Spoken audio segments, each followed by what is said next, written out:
Oh, what the fuck? And hello, everybody. Welcome to the Paws Postgame show.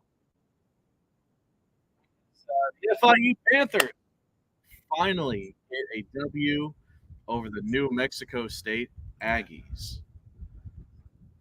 As by a final score of 34-13, Kevin, it ended up being a stress-free blowout win. Something you absolutely love to see.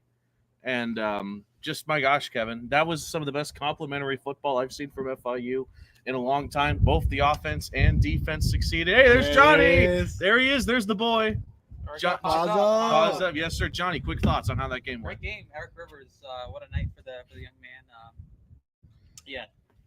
Great night for Eric Rivers. And take this win, a little bye week, and to reset and try to get back on another winning ways. A great night for Mr. E. Rivers. There we go. Pause up. Have a good night. Absolutely. Damn. Well said, bro. As soon as he left, the wind started to pick up as well. That's crazy. But Johnny hit the nail in the coffin. Eric Rivers, Kevin, what kind of a night we saw from Eric Rivers. Just something historical out there, just putting up a single season or a single game receiving yards, just looking at the exact thing. 14 targets, 11 catches, 295 yards, 3 touchdowns, 120 yards of yak. That was something special we watched today. 100%. Eric Rivers, I mean, got off to, I would say, a little bit of a slow start. Picked it up in the Monmouth game, and, I mean, ever since then, that kid's been on a heater, so no other way to say it. Yeah, great start for Rivers this season.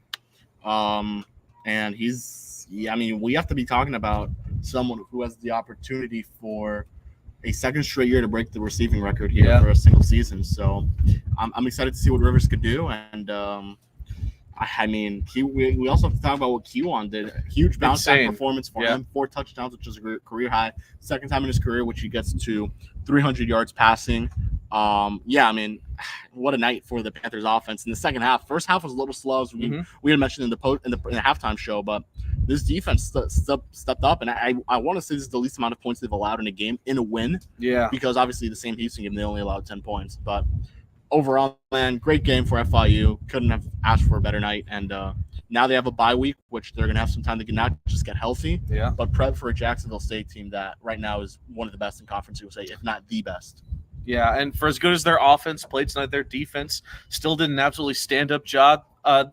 Overall, I think New Mexico State did okay running-wise, but as far as passing, they couldn't do squat today. FIU secondary was absolutely on them. 30 combined passing yards between their two quarterbacks. Marucci had to step in late in the game. Not like that really mattered anyway for them. It does suck because if Nunez would have stayed in, it would have been the least amount of passing yards FIU's defense has allowed in program history. But because of that 18-yard, those 2 completions, which were for 18 yards, it's 30, which is the second least in program history. Okay, that's still pretty damn cool. Yeah, that's still great. This New Mexico State team has had games where their passing game has flourished, but today was not one of those days. Just combined with FIU's pretty reliable defensive line and how they can get pressure to the quarterback, their secondary absolutely shut out New Mexico State's passing game. Just want to look here at some of the most notable players on defense. Travion Barnes. I mean, are we surprised that? Hey, I mean, he's moving up the ranks in that FIU record book. He's right now at 109 total tackles. The record's 132, which is Sage Lewis. I think he has a shot at getting it, and I think he does get it. Yes. I mean, he has Jacksonville State, which is a team that's very run heavy, so he doesn't have an opportunity to stop the run. And then Kennesaw State, which is a team that's struggled a little bit this season. So 10 total tackles for Travion. CJ Christian comes in and makes an immediate impact. Injury too. Seven total tackles for him. It was JoJo Evans who got that final interception, but before that, it was Eddie Walls who got the first. So nice to see them both. Eddie Walls and Keegan Davis on the edge was getting those sacks. I mean, that they've needed that production for a while, and Keegan had probably one of his best games. So I know, very happy for him, and obviously very happy for Eddie who had a big game as well. All in all, I mean, FIU has had some games this season where the defense has absolutely carried the team on their shoulders. I don't think that was the case today. Like, again, complimentary football, they both played their part. Even the special teams popped off today, Kevin, with Prado and what he was able to do tonight. I believe he hit a 38-yarder. That was his most as a Panther. So even Prado had one hell of a game tonight for FIU. Yeah, career high. Yeah, so And speaking of special teams, I think something that's kind of flown under the radar for this game today. No Pierre on the kick returns. He had two kick returns for 62 yards, a 31-yard average for kick returns. That is really good, Kevin. I'm liking what I'm seeing from no Pierre at the kick return position. He's been a pretty nice addition, and it's someone that kind of went under the radar, especially throughout the camps. And I didn't see him at all, and I think he was a very late addition to the squad. Yeah. So cool to see him out there, and he's been pretty good as well in those jet sweeps, getting some pretty decent production for FIU.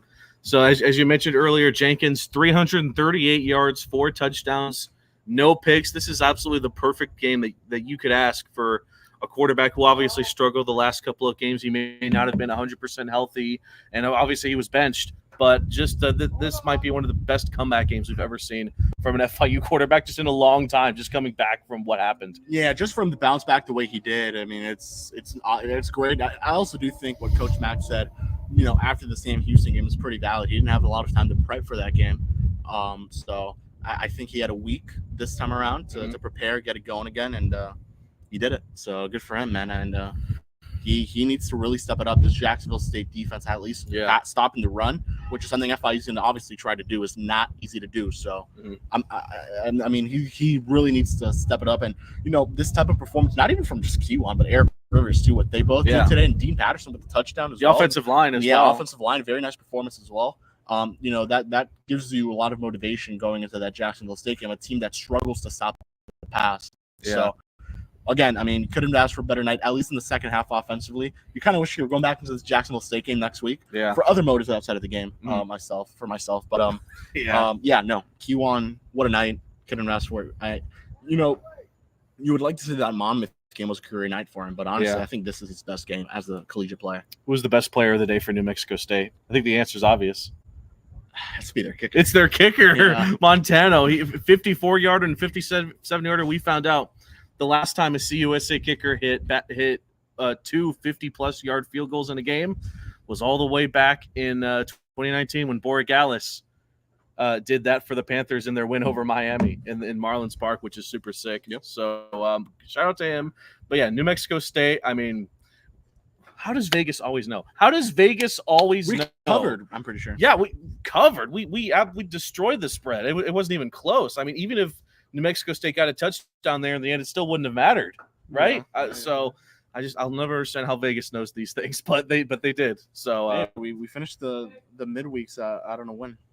Yeah, we're done with the midweeks, and honestly, good riddance. I think the midweeks are fun at first, but obviously 1 month is more than enough for Tuesday and Wednesday night football. So just talk a bit about Kevin. Talk a bit about this bye week and just just a bit of R&R, like Coach did a bit of trick or treating on Thursday night before you have to head to Jacksonville, Alabama. And when I say you, I don't mean the team. I mean you specifically with the team. Yeah, I mean they need this bye week big time. Yeah, they really need it. I mean, injury-wise, just get some guys back. John Bach, we'll see what happens with him. Obviously, it seems like he's been dealing with a little wrist thing. But, we'll see what happens on that end. But, I mean, couldn't have asked for a better night, man. You take this motivation. You have 3 games left. If you beat Jacksonville State, I think a bowl game's really possible. If you can knock off Jack State, we'll talk a bit more about this when we get to that Paws Up preview. If you can get by Jack State – I mean, when you play Kennesaw in the Middle Tennessee, you're going. We're going. Bahamas Bowl, here we come, baby. That's going to be so great. I'll relax on that for a bit because obviously losing an FCS and UTEP isn't great. I agree. There's going to be a lot of what ifs because it's just nice to not have to deal with a one score down to the wire game where your heart rate's going crazy and you're stressing your guts out. But no, it was a calm, collective win. Maybe not to the extent of what we saw in that Central Michigan game, but still. It was one of those games where just about everyone did their part. And, What a night. What a night. So that's it. Your final score, FIU 34, New Mexico State 13. Once again, showing why Sunblazers is the greatest name for a college football team ever. 1-1 1-1. I know they lost to Jack State last year, but come on, man. Sunblazers is just such a sick thing. Go back to it permanently, FIU, if you're watching this. So thank you guys so much, man. It's been a fun night. We showed you this during the halftime show. We'll show you it again as we start to wrap up here. We're going to have Jordan Browning from FIU Swim and Dive, just now one of the veterans of the team and helped lead the Panthers to 2 conference titles, to USA and the Americans. So let's watch that trailer again real Paws quick. up, baby. Let's Paws go. up! Let's go. It's given me some of my best friends and a life outside of Charlotte, North Carolina. So giving back to the Miami community is something that felt really personal to me.